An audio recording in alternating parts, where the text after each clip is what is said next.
First of all, I think it's a success story when somebody picks up the phone and calls us, because that's a huge step.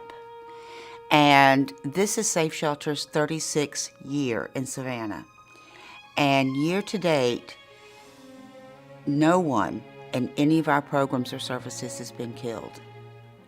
And whenever we do have a local homicide, I get with the police, we do an informal fatality review to find out, did the victim ever call 911? Did they ever call the shelter? And the answer's always been no. Domestic violence spans all socioeconomic divides. It doesn't know a race. It doesn't know a gender. We have male victims along with female victims. But we've ridden calls in big homes and luxurious homes in nice areas, and we visited them in distressed areas. There's the one thing about domestic violence is, again, it's about power and control. It doesn't matter who you are, how much money you make, what your profession is. It took me a while just because you are so manipulated when you're in these situations. So I had confused, jealousy and control for love and passion. I thought it was a passionate relationship. Another thing is that he, when I first met him, he was nothing like that.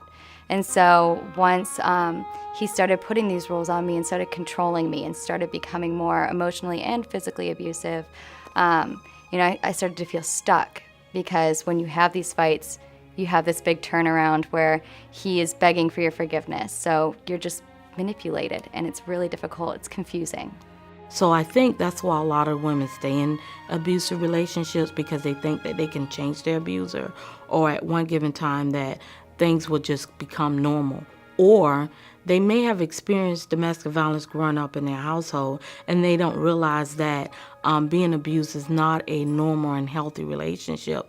And they just don't understand that they're in an abusive relationship, and that is not love. We can identify where, one abuser has victimized 4 or 5 different women over a period of years. It's about power and control. And so if they lose power and control in one way, they're going to find someone else that they can control somewhere else. So essentially, if a crime has been committed and these people had a relationship, some type of relationship tie to each other, then they would qualify for a protective order. Once you come to Safe Shelter, they're great. They work with you. They're sympathetic. They sat through every trial with me. They gave me advice. They advised me on the legal process. I didn't know anything about the legal process. I've barely been to the courthouse. But, they were great. And that's one reason why I'm still here, because I know the benefits of it. I survived it. You too can survive it. It does take courage and strength, but you have to think about yourself, your children. One of my biggest motivations are my children. I just had a little girl come in. We just picked her up from school, and we brought her here.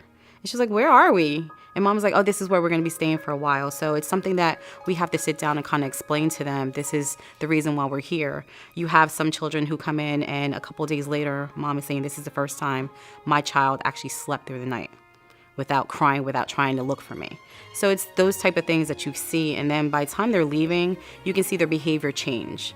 Our whole process is all geared toward the client taking charge again, taking back control of her life.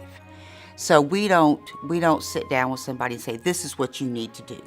The first thing we ask is, "Tell me what you want." We want everything for them. She might just want this one little bit. "I just want to get my GED," or "I just want this." So that's what we work with her on. And every step of the way, you see that person starting to stand up a little bit straighter and have more of a lift in their walk, because for the first time, they're making decisions. My job is to follow the women after they leave the shelter. It is a 2-year program, and actually it's a continuation of the goals that they worked on while they were in the shelter. I just see them through for 2 years with those goals. I'm not, a woman, that's pathetic there and abused by my husband no more. and they help me to be how to stronger, and they help me to write my recipe, and they try my food and love my food, encourage me so much, Oh my God, that's my new life. I'm so happy because shelter changed my life. That's most important, that there's the greatest thing. This is the greatest thing in my life.